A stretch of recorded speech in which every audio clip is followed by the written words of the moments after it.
नमस्कार, आप देख रहे हैं CWB हिंदी न्यूज।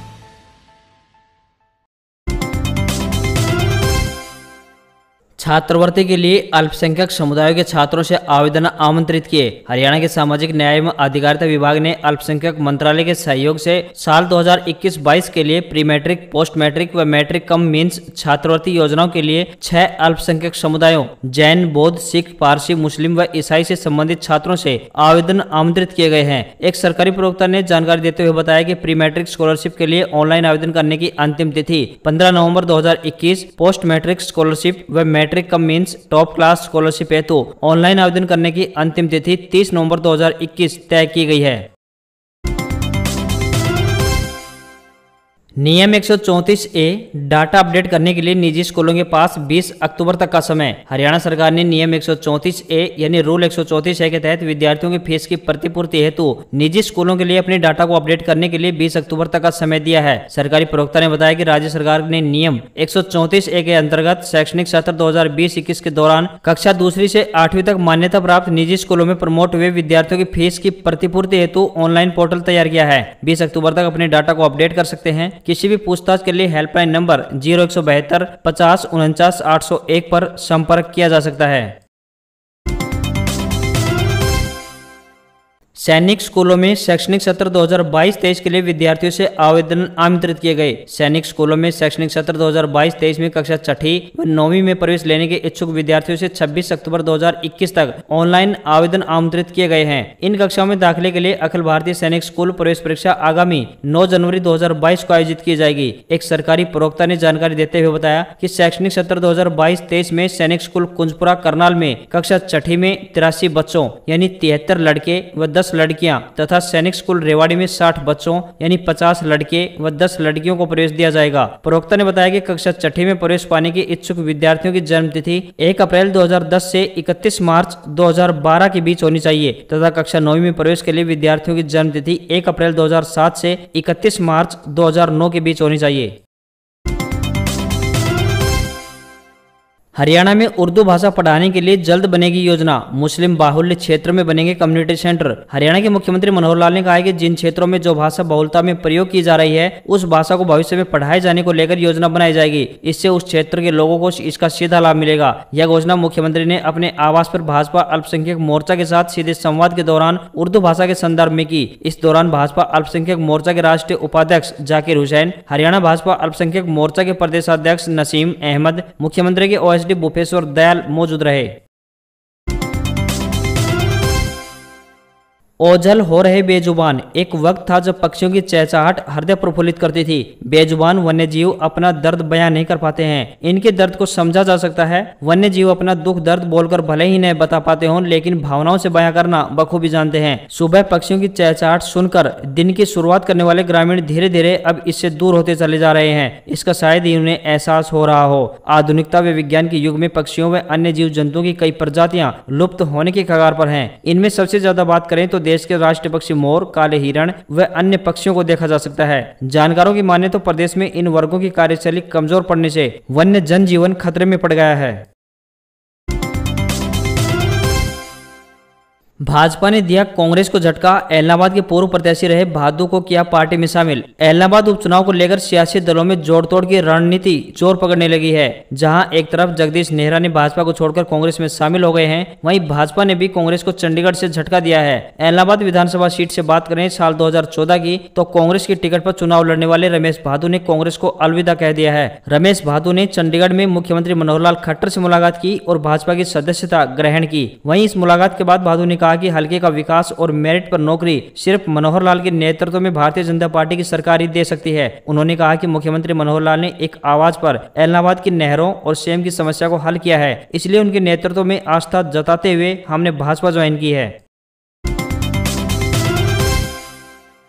इलाहाबाद विधानसभा सीट पर होने वाले उपचुनाव में चुनाव लड़ने के लिए 26 दावेदारों ने नामांकन दाखिल किया था, जिनकी स्क्रूटनी की गई है। इस स्क्रूटनी में 3 नामांकन रद्द कर दिए गए हैं। रद्द नामांकनों में 2 निर्दलीय प्रत्याशी रोहतास व विक्रम और एक कवरिंग कैंडिडेट कर्ण चौटाला का नामांकन शामिल है। वहीं स्क्रूटनी के बाद अब इलाहाबाद के चुनावी मैदान में 23 प्रत्याशी उतर चुके हैं। वहीं इन प्रत्याशियों में यदि कोई अपना नामांकन वापस लेना चाहता है तो उसकी अंतिम तारीख 13 अक्टूबर रखी गई है। बता दें कि इलाहाबाद उपचुनाव का मतदान 30 अक्टूबर को होगा, जिसके परिणाम 2 नवंबर को जारी किए जाएंगे। देश भर में चल रही कोयले की किल्लत का हाल। फिलहाल हरियाणा की बिजली उत्पादन इकाइयों पर कोई विपरीत असर नहीं पड़ने वाला है। प्रदेश की बिजली उत्पादन इकाइयों के पास कम से कम 5 से 7 दिन का कोयला मौजूद है। यह कोयला रूटीन के बजाय आपातकालीन स्थिति में इस्तेमाल किया जाता है और इसे कारपेट कोयला कहते हैं। कोयला खदानों में पानी भरा होने की वजह से देश भर में कोयले का संकट पैदा हुआ है। हरियाणा को उम्मीद है कि अगले 5 से 7 दिन में कोयला खदानों से यह पानी सूख जाएगा और कोयले की सप्लाई सुचारू हो जाएगी। तब तक राज्य में बिजली उत्पादन बाधित नहीं होगा।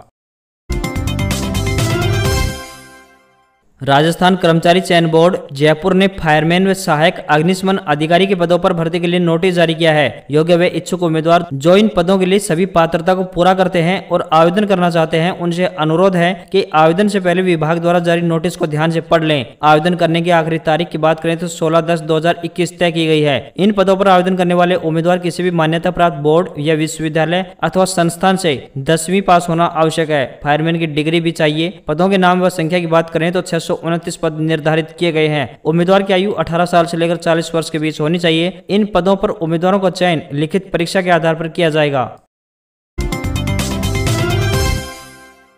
हरियाणा में इलाहाबाद उपचुनाव के बीच डिप्टी सीएम दुष्यंत चौटाला पर अपने दावे पर खरा उतरने का दबाव है। प्रदेश के किसानों को बाजरे का न्यूनतम समर्थन मूल्य या यूं कहें कि एमएसपी नहीं मिल रहा है। कहने को प्रदेश सरकार ने बाजरा पर भावांतर योजना लागू कर दी है, मगर इसके बावजूद हरियाणा के किसान बाजरा की फसल औने पौने दामों पर बेचने को मजबूर हैं। हरियाणा के डिप्टी सीएम दुष्यंत चौटाला ने केंद्र सरकार के तीनों नए कृषि कानून आने के बाद दावा किया था कि यदि किसानों को एमएसपी नहीं मिला तो तुरंत अपना पद छोड़ देंगे। अब देखना यह है कि दुष्यंत अपने दावे पर अमल करते हैं या नहीं। प्रदेश में बाजरा की खेती करने वाले किसान मंडियों में फसल बेचने के लिए धक्के खा रहे हैं, मगर दुष्यंत चौटाला या उनकी पार्टी का कोई भी नेता फिलहाल उनकी सुध लेता हुआ नजर नहीं आ रहा है।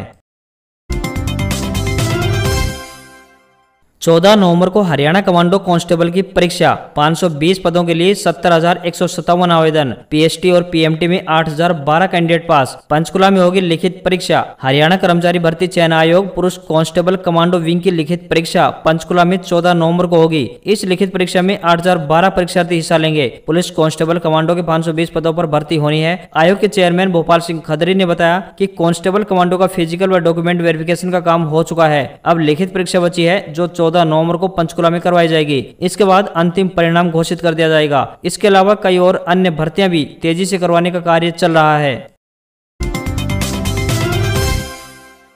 हरियाणा सरकार ने किया साफ, कोयले की कमी से राज्य में कहीं भी बिजली कटौती नहीं। हरियाणा बिजली निगमों की ओर से सोमवार को एक बार फिर से साफ कर दिया गया है कि राज्य के सामने कोई भी बिजली संकट और कोयले की कमी के कारण बिजली कटौती करने जैसी समस्या नहीं है। इतना ही नहीं, निगमों के चेयरमैन और अतिरिक्त मुख्य सचिव पीके दास ने इस संबंध में गत पिछले 2 वर्षों के आंकड़े जारी करते हुए कहा है कि जितनी खपत और डिमांड गत 2 वर्षों के दौरान आंकड़ों में है, उससे कहीं ज्यादा सामान्य आपूर्ति इन दिनों हम कर रहे हैं। कुछ प्लांट तकनीकी कामकाज चलने के कारण बंद है, लेकिन इनको कोयले की कमी के कारण बंद करने जैसी स्थिति उत्पन्न नहीं हुई है। नई शिखर पर बाजार बंद। रिकॉर्ड हाई बनाने के बाद बाजार ने बढ़त गंवाई। सेंसेक्स 76 पॉइंट चढ़कर 60,135 पर, तो वहीं निफ्टी 50 पॉइंट चढ़कर 17,945 पर बंद। कारोबारी हफ्ते के पहले दिन यानी सोमवार को निफ्टी ने नया इतिहास रच दिया। निफ्टी ने पहली बार 18,000 का लेवल क्रॉस किया, तो वहीं सेंसेक्स ने भी 60,476 का रिकॉर्ड स्तर छुआ।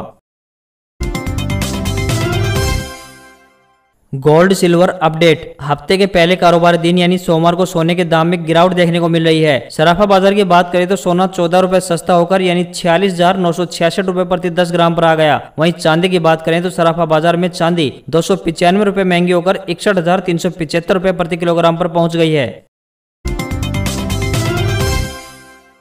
सेना को मजबूत बनाने वाली टेक्नोलॉजी। इजराइल ने बनाया दीवार को पार देखने वाला डिवाइस। 50 मीटर दूर छुपे दुश्मन को ढूंढ निकालेगा यह डिवाइस। इजराइल ने एक ऐसा उपकरण बनाया है जो दीवार के पीछे छुपे दुश्मन का पता लगा लेगा। इस डिवाइस को पहली बार अगले हफ्ते यानी पेरिस में होने वाले मिलिट्री एक्सपो में रखा जाएगा। इस डिवाइस का नाम श्योर LR40 यानी XLR40 रखा गया है। ये 50 मीटर यानी लगभग 164 फीट दूर से दीवार के पीछे छुपे लोगों का पता लगा सकता है। XLR40 वजन में हल्का है जो रियल टाइम में दीवार के पीछे छुपे दुश्मन की उपस्थिति और उनकी संख्या के बारे में सटीक जानकारी देगा। इस टेक्नोलॉजी को SK ग्रुप के कैमरों टेक ने डेवलप किया है। यह टेक्नोलॉजी आपके दिल की धड़कन पर आधारित UWB यानी अल्ट्रा वाइड बैंड को ट्रैक करके दीवार के पीछे छुपे दुश्मन की पहचान कर लेती है। बता दें कि ultra wide band radio technology है जो बहुत कम ऊर्जा में भी स्पीड से डेटा ट्रांसफर कर सकती है।